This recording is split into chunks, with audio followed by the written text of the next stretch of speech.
तो भगवान ने विभीषण को कहा कि ये जो बाहर की टेक्नोलॉजी है, बाहर का जो ये रथ है, ये सब सहायक हो सकता है, पर ये स्वयं विजय के मात्र नहीं है।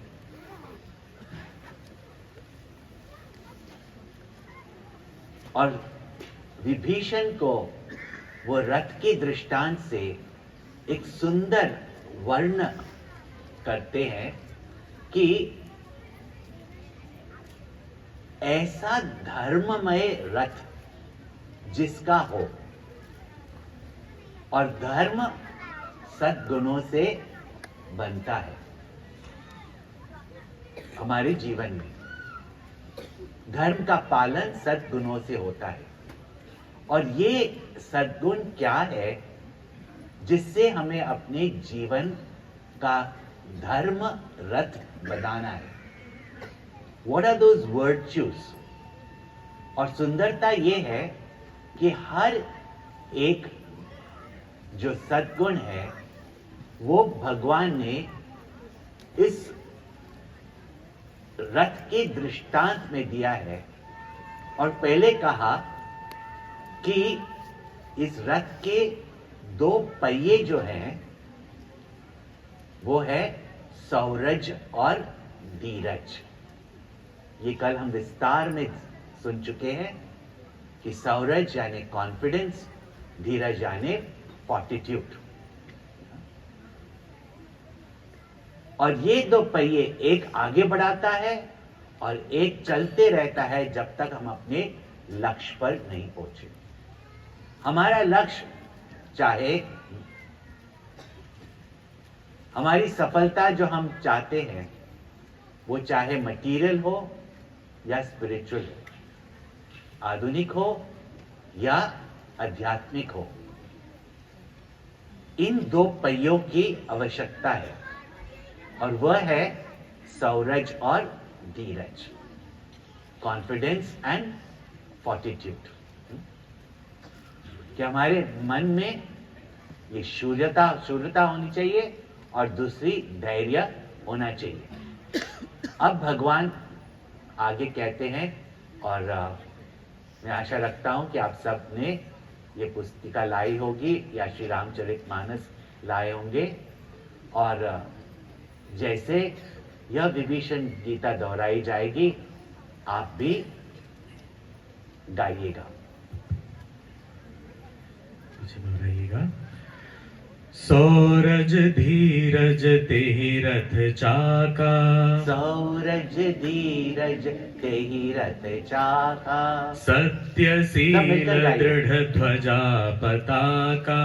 सत्यशील सभी जोम से। विवेक दम परहित घोरे, बल विवेक दम परहित घोरे, क्षमा कृपा समता रजो जोरे।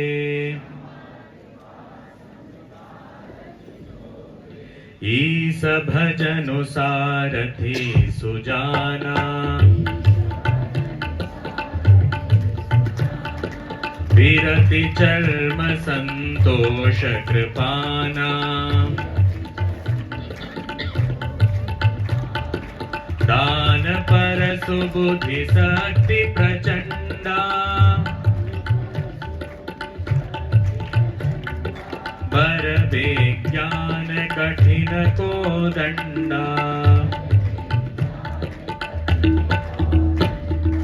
अमल अचल मन द्रोण समाना, समझम नियम सिली मुख नाना। कवच अभेद विप्र गुर पूजा, एहि सम विजय उपाय न दूजा।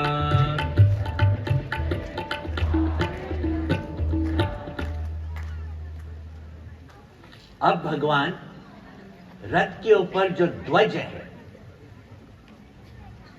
यानी कि झंडा, फ्लैग। अब आप जब भी रामायण देखते होंगे या महाभारत टेलीविजन के ऊपर देखते होंगे, जब भी दो योद्धा के बीच में युद्ध हो रहा है, आप देखेंगे कि हर एक के रथ के ऊपर एक ध्वजा है, कि दूर से ही पहचाना जाए कि कौन सा योद्धा मुझसे लड़ाई करने आता है और वो कौन है। आप देखेंगे कि अर्जुन के रथ पे, जिसको कहते हैं कपिध्वजा, हनुमान जी का चित्र था। कर्ण के ध्वज पे सूर्य का था। अब ध्वजा किसको कहते हैं? हमारे देश का भी जो ध्वज है वो है तिरंगा। कल थोड़े में मैंने बताया था कि आजकल हम और बच्चों को भी जानकारी नहीं है कि हमारा जो फ्लैग है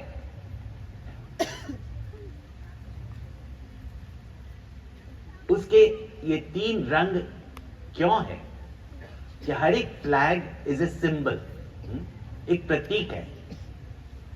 झंडा तो मेरा देश नहीं है, पर वो मेरे देश का प्रतीक है। और मेरे देश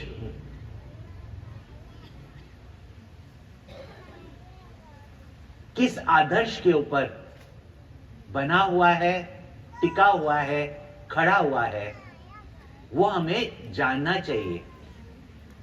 इसीलिए देखा जाए तो हमारा जो तिरंगा है, सबसे ऊपर वहां भगवा रंग है, उसके बीच में सफेद और नीचे हरा। किसी ने मुझे पूछा, अच्छा ऐसा है क्या? कई लोगों को यह भी नहीं पता कि 3 रंग हमारे ध्वजा में है।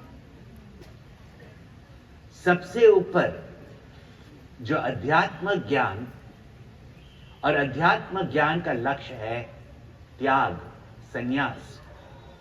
अगर जीवन में हमें धर्म का पालन करना है तो जीवन में हमें त्याग करना सीखना है। और त्याग किसका करना है? अपने स्वार्थीपन का त्याग करना है। काम, क्रोध, लोभ, मोह, सुंदर भजन चल रहा था। काम, क्रोध, लोभ, मोह, अहंकार, इनका त्याग करना है, तो ही हमारे देश में सुख और शांति होगी। हमारे भेदभाव का त्याग करना है। इसीलिए ये जो गेरुआ रंग है, जो त्याग, संन्यास का प्रतीक है, हमारे ऋषि मुनियों ने उसको सबसे ऊंचा रखा। और जिन्होंने हमारी देश की दिशा सोची, देश का आदर्श सोचा, उन्होंने उसे सबसे ऊंचा रखा। That is our greatest ideal. बीच में सफेद, सफेद स्वच्छता का भी प्रतीक है, और जो सफेद है, अंग्रेजी में हम कहेंगे it is the symbol of purity.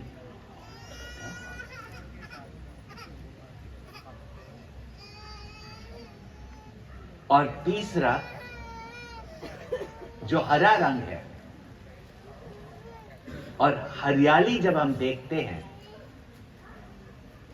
धन धान्य जब हम देखते हैं, जब जमीन को हम सींचते हैं, तो it is a symbol of our self effort. इसीलिए इन तीनों से हमारा देश टिका है और बढ़ते रहेगा। और बीच में है चक्र, यानी कि अभी देखा वो चक्र क्या है, जो हमें आगे बढ़ाता है। आगे बढ़ते रहना है, हमें रुक के नहीं रहना है। ये नहीं कि बस अब हमने कर लिया और चुप करके बैठ गए। To be always ready for progress, इसीलिए ये हमारा झंडा है। अभी आप समझ सकते हैं कि एक फ्लैग, एक झंडा किसके लिए है। आजकल कंपनियों में वह झंडा तो नहीं लगाते हैं, एक लोगो लगाते हैं। That logo represents what our company stands for, है ना। अभी आप जैसे कि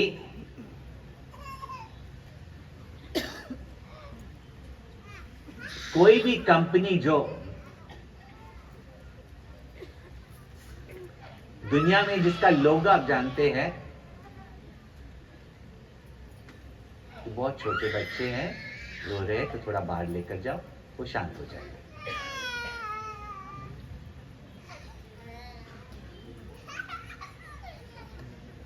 धन्यवाद।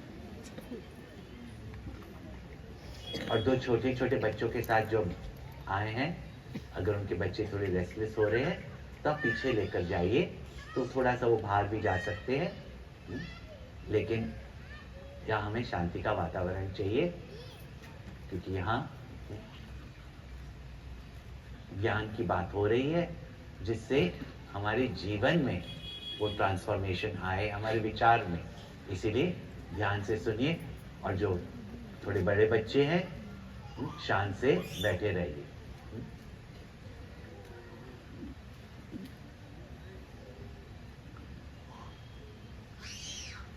The logo stands for a company's ideals, principles, branding, as well as quality.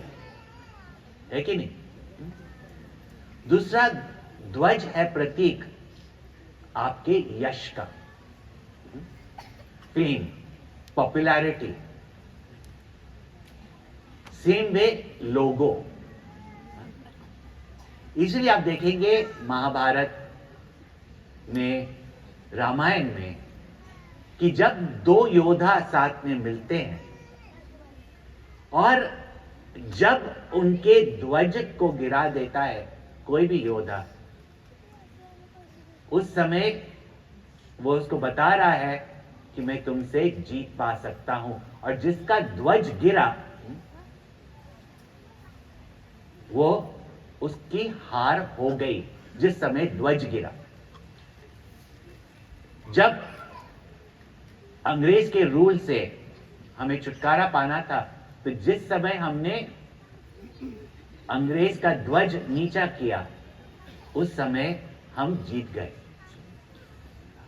ध्वज हमारे जो आदर्श है, our principles, the vision of our company, vision of our life, जिससे हमें वो यश मिला है, अगर कोई वो उसको तोड़ दे, कहते हैं ना नीम को तोड़ दे, तो उसके बाद वो योद्धा जीत नहीं सकता। इसके लिए वेदों के उपनिषद में आया है सत्यमेव जयते, कि सत्य ही जीतता है। Truth alone wins. पता है कि जिस धन के लिए, और या जिस धन को जीतने के लिए, जिस रुपये को जीतने के लिए लोग इतना करप्शन,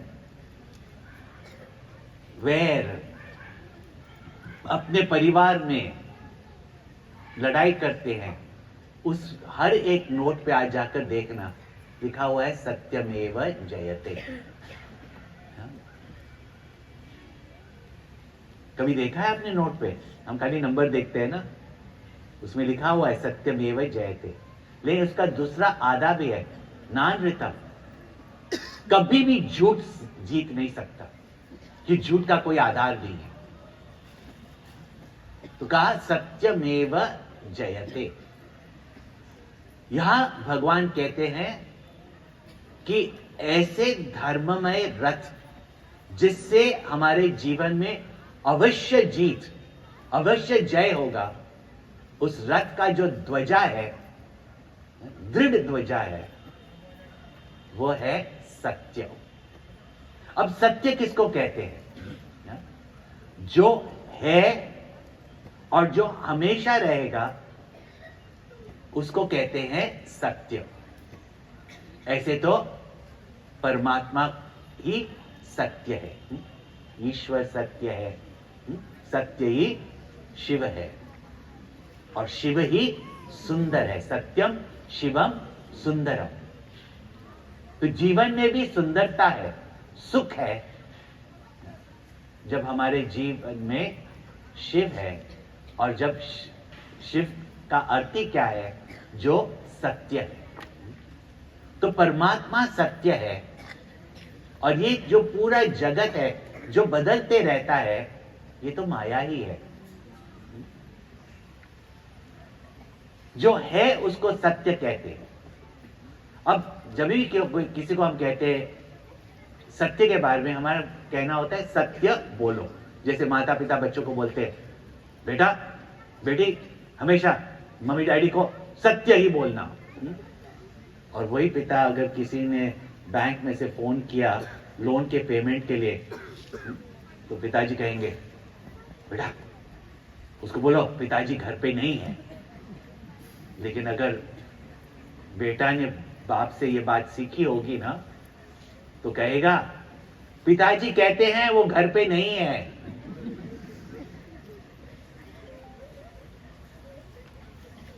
आप कहेंगे कि ये सत्य का आजकल कोई वैल्यू नहीं है। देखो जगत में जो सफल है वो तो सब झूठ, रिश्वतखोरी, इसके साथ वो पैसे बनाते। पैसे बनाना सिर्फ सफलता नहीं है। आज हमारे स्कूल के बच्चे यही पूछ रहे थे कि सफलता किसको कहते हैं? सिर्फ पैसे बनाने को सफलता कहते हैं? और जीवन में ना कोई रिश्ते हो, नहीं कोई सुख हो, नहीं कोई प्रेम हो, क्या उसको आप सफल कह सकते हैं? कोई भी रिश्ते का आधार जो है वो सत्य के ऊपर है, फाउंडेशन है वो सत्य के ऊपर है। और जो भी कंपनी जो 10-20 साल में गुम नहीं हो जाती, वो सत्य के ऊपर ही चलती है। इसीलिए वो कंपनी लास्ट होती है, मतलब रहते हैं हमेशा के लिए। अब लोग कहेंगे सत्य बोलो, लेकिन खुद कहेंगे और ये हम बच्चों को, अरे देखो मैं इतना सत्यवादी हूं और देखो मैंने तो पैसे बनाए नहीं। सत्य पैसे बनाने के लिए सिर्फ नहीं होता।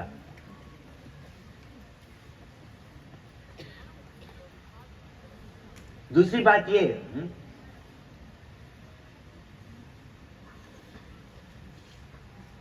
एक गवर्नमेंट का एम्प्लॉय गुरुदेव के पास आया, कहा, उन दिनों की बात है ना, गुरुदेव के पास आया, कहा, Swami ji I am an honest person, मैंने अभी तक कोई रिश्वत नहीं ली है।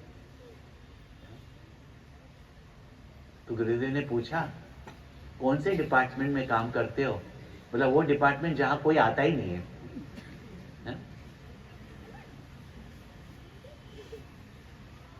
एक तो है सत्य बोलना, और सत्य बोलना क्या होता है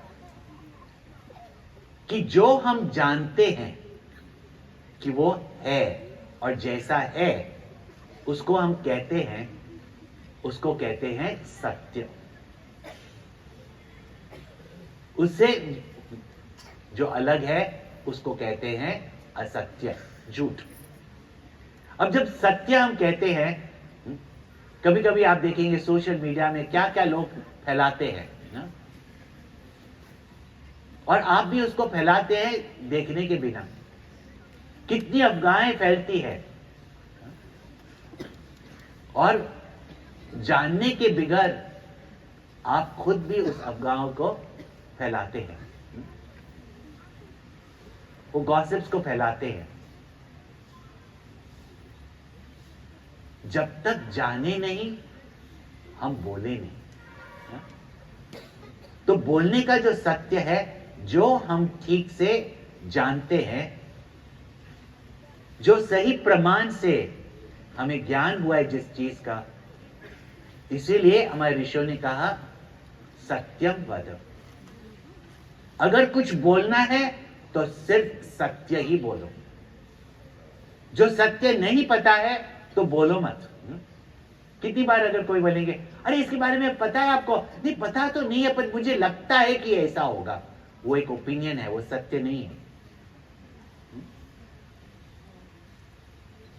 तो जब सही प्रमाण से जिस चीज का हमें निश्चय है वही सत्य है, और ऋषियों ने कहा सत्य ही बोलो। अब कोई कहेंगे कि मैं सत्य तो बोलता ही हूं, मैं सत्यवादी हूं, हाँ? मैं तो कुछ भी फटाक करके बोल देता हूं, लेकिन कोई मेरी बात सुनता नहीं है और सब मुझसे नफरत करते हैं। देखो सत्य की बात भी यहां देखो, रामचंद्र जी ने भी क्या कहा, सत्य सील दृढ़ ध्वजा पताका। जो पहले के फ्लैग्स हुआ करते थे वो एक कपड़ा नहीं होता था, ऐसे दो कपड़े होते थे। जो नीचे वाला छोटा वाला है उसको पताका कहते थे, और वो पताका उस ध्वज को और भी सुंदर बनाता है। और जो हमारा भगवा ध्वज है ना, अगर नीचे से पताका हो ना तो जैसे कि अग्नि की तरह, ज्वाला की तरह वो ऐसे चमकता रहे। तो ध्वज और पताका, अब देखेंगे जो पुराने ध्वजा थे उसके साथ छोटी सी पताका भी है, वो उसको सुंदरता देती है। और वो सुंदरता क्या है? उसको कहते हैं शील। इसीलिए ऋषि ने कहा सत्यम वद हितम वद। वो सत्य बोलो जो किसी की भलाई के लिए है। चलो आपको पता लगा कि फलाने की बेटी कोई ड्रग एडिक्ट के साथ भाग गई, सत्य होगा, लेकिन सबको बोलने में उसमें किसकी भलाई है? उसके माता पिता को पहले से जाकर कहना कि तुम्हारी बेटी ऐसी कर रही है, वो सत्य है। उसको अच्छा नहीं लगेगा, पर फिर भी उसकी भलाई के लिए आपने कहा। पर लोगों में जब आप फैलाते हो वो किसकी भलाई के लिए होता है? तो सत्यम वद हितम वद। और तीसरी बात ये कही कि प्रियम वद। तो ये हितम और प्रिय मिला के शील हो जाता है कि सत्य बोलो पर किसी के हित के लिए बोलो, और ऐसे बोलो जैसे किसी को प्रिय लगे। मतलब मन को वो विचलित, क्रोधित या दुखी ना करे। अब इसका सुंदर दृष्टांत हम रामायण में ही देखते हैं कि देखो, जब कैकेयी माता ने दशरथ से उनका वचन मांगकर ये कहा कि भरत को राज मिले और श्री रामचंद्र जी को वन में वनवास हो 14 बरस के। सुबह को कैकेयी माता ने बुलाया और कह दिया रामचंद्र जी को कठोर हृदय से कि तुम वनवास में जाओ। अब भगवान रामचंद्र जी को यह बात जाकर स्वयं माता कौशल्या से कहनी है। अगर आजकल के युवक होते तो जाते माता के पास, वो तुम्हारे पति की जो दूसरी औरत है ना,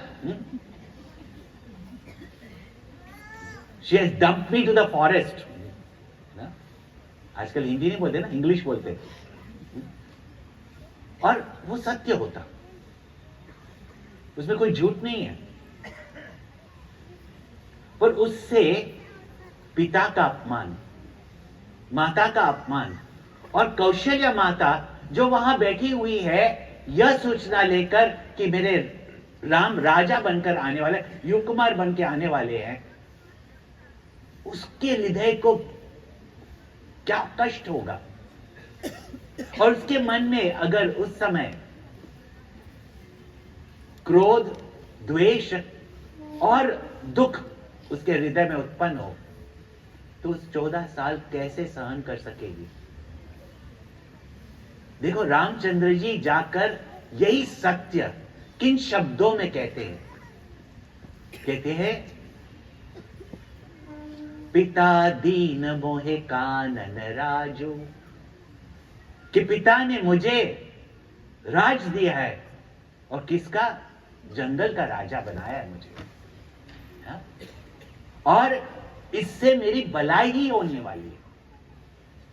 देखो किन सुंदर शब्दों में भगवान ने माता को सत्य किया है, और उसके मन को विचलित नहीं किया। वो तो होगा ही, पर फिर भी उन्होंने उनके मां के मन को विचलित नहीं किया, और नहीं किसी का अपमान किया। पिता दीन मोहे कानन राजू। जब भी हम युवकों को या विषय के ऊपर सिखाते हैं कुछ भी, तो कभी कभी मैं उनको वर्कशॉप में देता हूं ना, और कभी कभी कॉर्पोरेट में भी जब हम सत्य की बात करते हैं, उसके साथ शीलता को जोड़ना ही पड़ता है।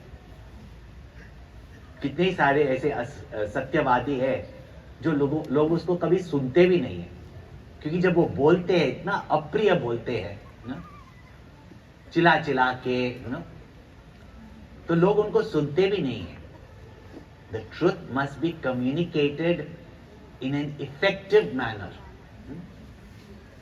कि सत्य बोलो, पर ऐसे बोलो कि किसी के हृदय को ठेस ना पहुंचे, और उनकी भलाई के लिए बोलो।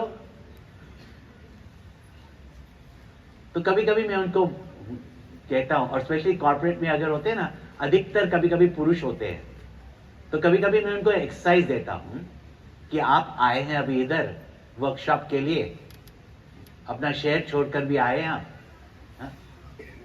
आप अपने क्या काम में बिजी हो, ठीक है। अभी आप जाएंगे घर पे ना, तो पत्नी अवश्य पूछने वाली है, डिड यू मिस मी।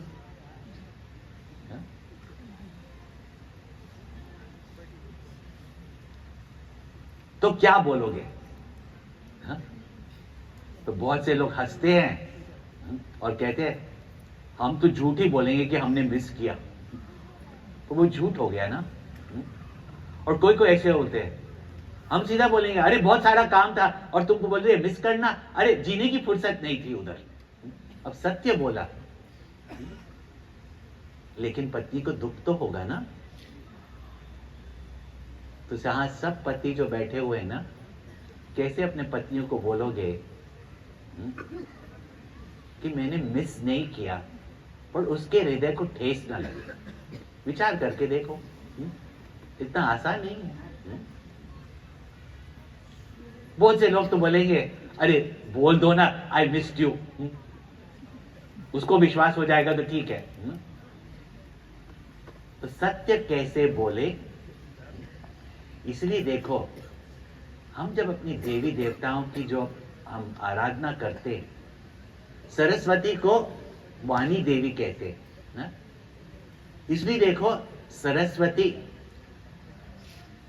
श्वेतांबर है, सफेद कपड़े पहनी हुई है। लक्ष्मी जी गुलाबी रंग में बैठे, पर वह श्वेत कपड़ों में है। उसके वाहन एक नहीं, 2 मोटर कार है उसकी। एक है हंस और दूसरा है मोर। वही देवी है जिसके 2 वाहन है। सब देवताओं के एक एक वाहन है, सरस्वती के 2 वाहन है, और हाथ में उनके वीणा है। और वाणी देवी की हम ऐसे आराधना क्यों करते हैं? क्योंकि वो हंस के ऊपर बैठी हुई है। हंस वो पंछी है, वो अंग्रेजी स्वान नहीं, हंस वो पंछी है जो दूध और पानी को अलग कर सकता है। इसका अर्थ है कि जिसको विवेक है, जो सत्य और असत्य के बीच में विवेक कर सकता है, उसी को हंस कहते हैं।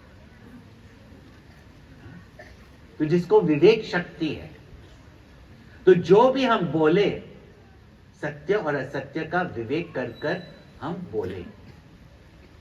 दूसरी बात कि जब मन में हमारे लिए दूसरों के लिए हित है, यानी निज स्वार्थ नहीं, और मोर के बारे में ऐसा कहता है, कहा जाता है, बायोलॉजिकली राइट नहीं है, पर आप देखेंगे कि मोर नाचते रहता है और कभी भी आपको ऐसे दिखाई नहीं देगा कि मोर और मोरनी के बीच में कोई ऐसे संगम हुआ है। और ऐसी कहावत है, एक कहावत है कि मोरनी जब मोर के आंसू को पीती है तब ही वो अंडे देती है। ऐसे एक, यानी जब हमारी वाणी निज स्वार्थ के लिए नहीं पर दूसरों के लिए हित के लिए है, इसलिए भगवान श्री कृष्ण मोर मुकुट पहने रखे। कितनी अच्छी हमारे जो एक प्रतीक है, सिंबल है। और मैंने कहा कि वाणी मीठी होनी चाहिए, इसीलिए वीणा है। मन में शुद्धता होनी चाहिए, इसीलिए सफेद कपड़े पहने हुए। तो ऐसे हमारी वाणी होती है, होनी चाहिए, इसीलिए हम सरस्वती का ध्यान करते हैं। देखो कितनी सुंदर बातें हमारी संस्कृति में हमने छोड़ दी है। तो सत्यम वद, हितम वद, प्रियम वद। अच्छा, दूसरी बात, सत्य को किसको कहते हैं? आज अगर जाएंगे आप यहां से, आप बुक स्टॉल देखेंगे, पूज्य गुरुदेव की जो पुस्तक है Kindle life manual of self unfoldment, Hindi में भी है, जो हमारे देश का जो धर्म का आधार है, ब्रह्मचर्य, अहिंसा, सत्यम। तो सत्य किसको कहते हैं? एक चीज तो सत्य बोलना, वो हमने बता दिया आपको। दूसरा, सत्य जीवन जीना मतलब जो आपके बुद्धि में ज्ञान है, जो आपके आदर्श है, जो आप लोगों को बोलते हैं करने के लिए, क्या आप वो स्वयं करते हो? To live up to your ideals, to live up to your convictions, to live up to your knowledge, इसी को सत्य कहते हैं। और अगर आपके जीवन का जो आदर्श है वो सत्य है, जो लोगो स्टैंड्स फॉर द ट्रुथ, कि what you say you will deliver, कि जो आपने बोला वो वचन आप निभाएंगे। बड़े गर्व से गाते रहते हैं, रघुकुल रीत चला सदा चली आई, प्राण जाए पर वचन न जाए। अगर किसी को कोई समय का वचन दिया है तो उस समय पे पहुंचो। अगर कोई डिलीवरी करनी है, कोई कंसाइनमेंट की, ये नहीं सोचते कि हम थोड़ा सा देरी कर दे और उनके मार्केट बंद हो जाएंगे।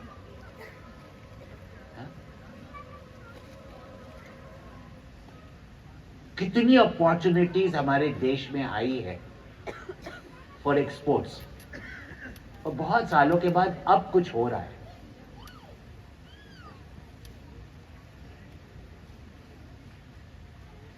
अगर देखा जाए, जो ब्रेन्स है वो हमारे भारत में है, अधिक युवक हमारे भारत में है, लेकिन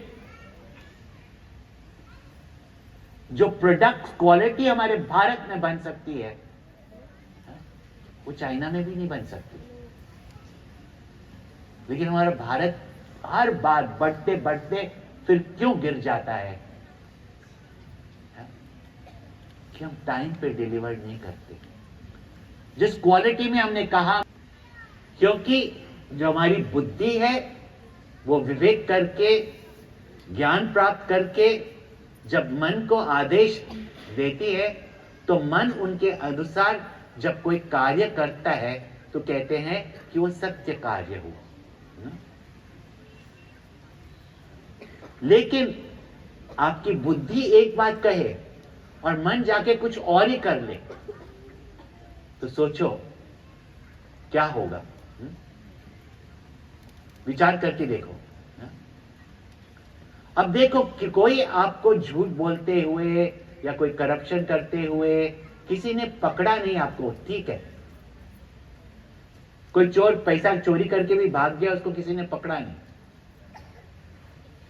लेकिन जब हम अपने मन को अपने स्वार्थ के लिए, इच्छा के लिए, राग द्वेष के लिए, हमारी जो बुद्धि है उसके विपरीत काम करने या कर्म करने को देती है, तो दोनों के बीच में एक डिवोर्स, एक दरार पड़ जाता है।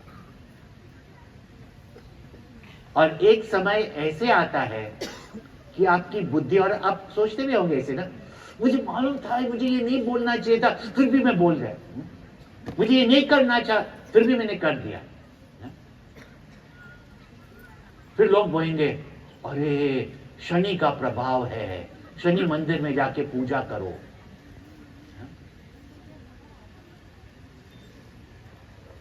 उस समय जिस चीज को आप हाथ लगाओगे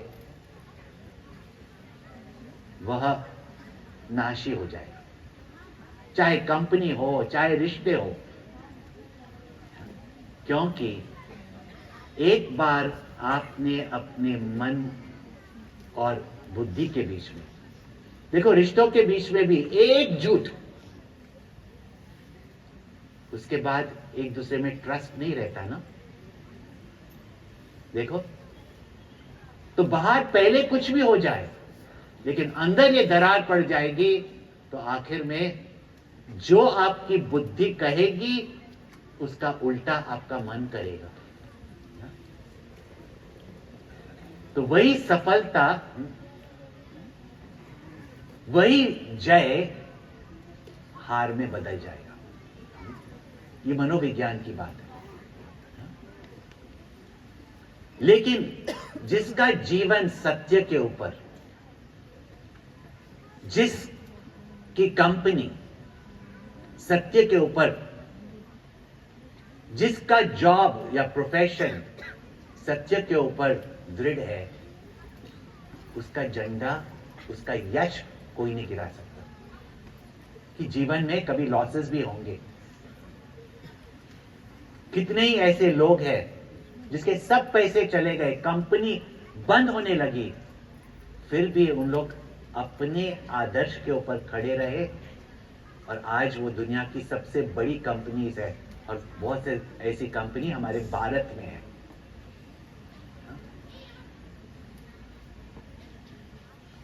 तो सत्यशील दृढ़ ध्वजा पताका, कि जीवन में कभी जीत कभी हार, लेकिन जिसके जीवन में सत्य और शील है,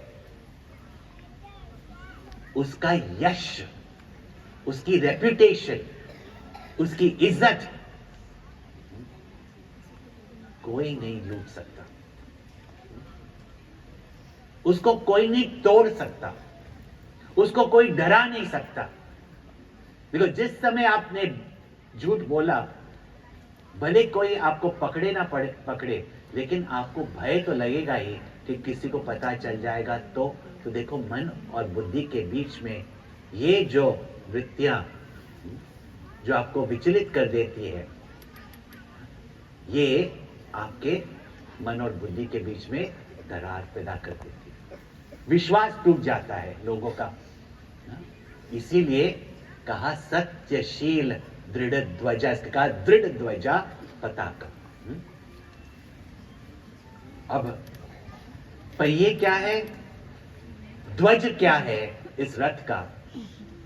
अब आगे भगवान कहते हैं कि इस रथ के घोड़े क्या है?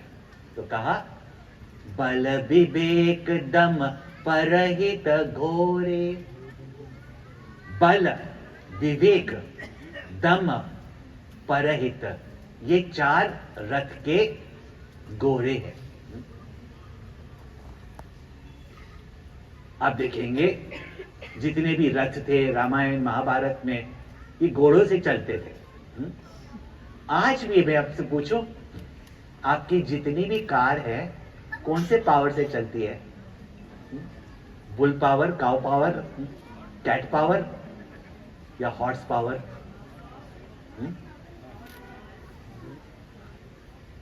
आपकी जो फास्टेस्ट कार है 400 हॉर्स, वो भी 4 की है, फरारी। तो ये 4 घोड़े, कल हमने देखा था कठोपनिषद में, और भगवत गीता का जो अर्जुन का रथ है, ये घोड़े हमारे इंद्रिय हैं उस दृष्टांत में। और हमारे इंद्रिय कैसे होनी चाहिए? हमारे ऋषियों ने ये कहा कि इंद्रियों को बंद करके रखो। ये जो 3 बंदर है वो हमारे संस्कृति के नहीं है। हमारे ऋषियों ने कहा भद्रम करने भी शुनियाम देवा, कि हमारे इंद्रियों से हम ठीक से सुने। पर जो भद्रम है, जो हमारे हृदय को शुद्ध कर दे, हमारे हृदय में उत्साह, प्रेरणा जागृत करे, वो हमें सुनना चाहिए। इसीलिए कहा कि मैं हमारे इंद्रियों को शक्ति देना। भद्रम पश्येमाप यजत राह, अक्षभिः, अपने आंखों से हे देवता हम भद्रम ही देखें।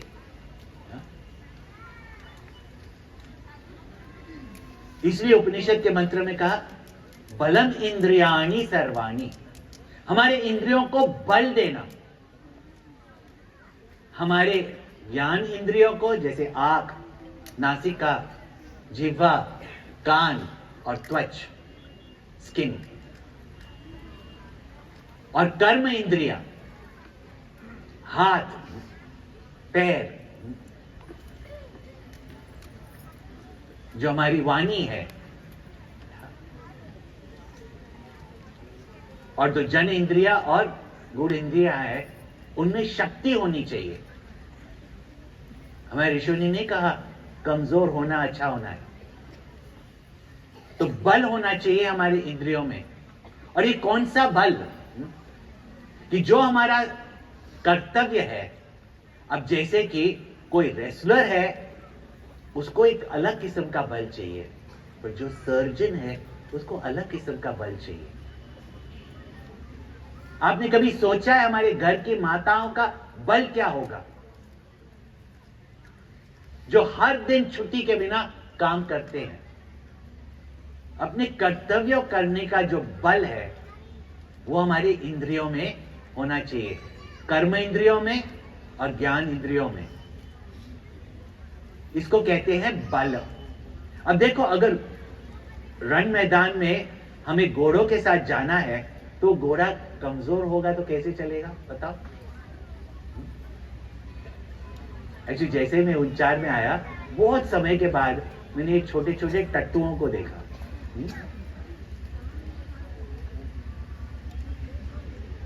जो रण मैदान के घोड़े हैं वो बलवान होने चाहिए, नहीं कि कमजोर।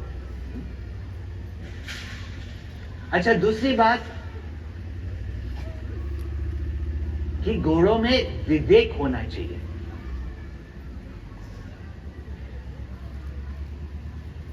अब आपको एक हास्य की बात बताऊं, आप हंसते तो नहीं है पर हास्य की बात बताता हूं कि आप मुंबई गए हैं कभी?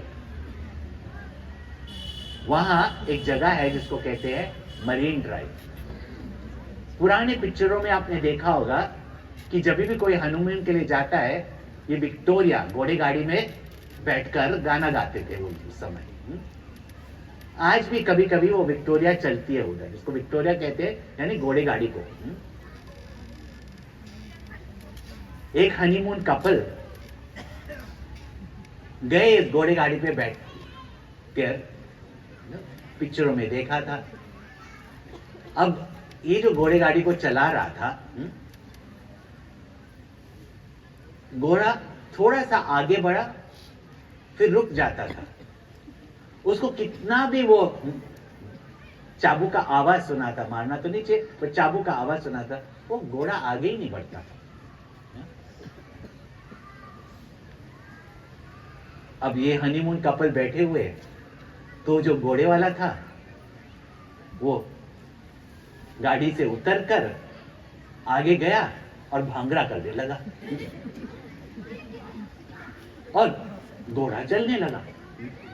फिर जाके वो गाड़ी पे बैठा, फिर गाड़ी चली, थोड़े समय के बाद फिर गाड़ी रुक गई, घोड़े रुक गए, वो घोड़ा रुक गया, फिर वो नीचे उतरा, फिर भांगड़ा किया, फिर घोड़ा चला, वो आकर बैठा। ऐसे बहुत बार ऐसे हुआ। तो इन्होंने पूछा, ये क्या है, आपका घोड़ा कैसा है और ये जाके भांगड़ा क्यों करते हैं और ये घोड़ा क्यों चलता है? तो उसने कहा कि वो जो मेरा जो ये विक्टोरिया का जो घोड़ा है ना, वो बीमार है। ये जो मेरी घोड़ी है ना,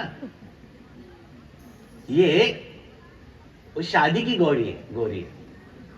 अब उसको आदत है कि थोड़ा सा नाच, थोड़ा सा चलना, थोड़ा सा नाच, थोड़ा सा चलना। चलो आप हंस तो दिए। अरे आपके इंद्रियों को में थोड़ा सा विवेक भी होना चाहिए कि कब आगे बढ़ना, कभी रुकना, है कि नहीं? कब एस्केलेटर को दबाना और कब ब्रेक को दबाना, होना चाहिए कि नहीं? इसलिए कहा कि बल विवेक दम, कि इंद्रियों के ऊपर, हमारे इंद्रियों के ऊपर हमें संयम होना चाहिए। इसके लिए जो घोड़े दौड़ तेजी से भागते हैं, उनको ब्लाइंडर्स देते हैं ना बाजू से, कि बाजू में अगर कोई घास देख ले और खाने लगे तो अपने लक्ष्य तक वो तेजी से नहीं पहुंच सकते। So that we don't get distracted, we must have mastery over our senses and our mind. इसको कहते हैं दम। और जब घोड़े रास्ते के ऊपर चल रहे हैं और जब टीम में 4 घोड़े चल रहे हैं, तो जो हमारे घोड़े हैं उसमें परहित होना चाहिए। अगर आप गाड़ी चला रहे हैं रास्ते पे और आपको जल्दी है और आप सिग्नल तोड़कर क्रॉस रोड पे आप आगे जाओ, अपने भारत में तो ऐसे ही चलता है ना? इसने इधर से डाला, उधर से रिक्शा आ गई, इधर से आ गया, सबको राइट ऑफ वे चाहिए। लेकिन ये नहीं सोचते कि दूसरों को भी अपने घर पहुंचना है, हमें भी पहुंचना है, दूसरों को भी पहुंचना है। खुद भी चलो और दूसरों को भी चलने दो। हा? तो मन में परहित होना चाहिए। हा? तो बल विवेक परहित घोरे। और यहां भगवान ने जो भगवत गीता में कहा है कि अगर हमारे जीवन में हमें ऊर्जा चाहिए, डायनामिज्म चाहिए, the secret of dynamism is here. अब ये सब सुन तो लिया, लेकिन शरीर में बल कैसे होगा? अगर हम खाना वह खाए जिससे शरीर में एनर्जी हो, नहीं कि खाने के बाद फिर सोना पड़े।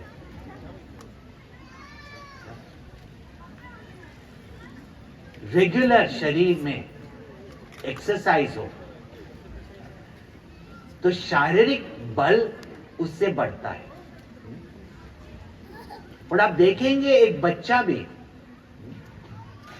जब उसके मन में कुछ पाने की इच्छा हो तो देखो कैसा बल आ जाता है उसमें। हाँ? तो अगर हमारे मन में कोई ऊंचे लक्ष्य पाने की इच्छा हो तो वो जो एनर्जी डायनामिज्म है, अब जब हम कहेंगे ऊंचा लक्ष्य जो विवेक के साथ, तो सिर्फ हमारे इंद्रियों के भोग के लिए नहीं पर अपने हित और परहित यानी दूसरों के भी हित के लिए हो।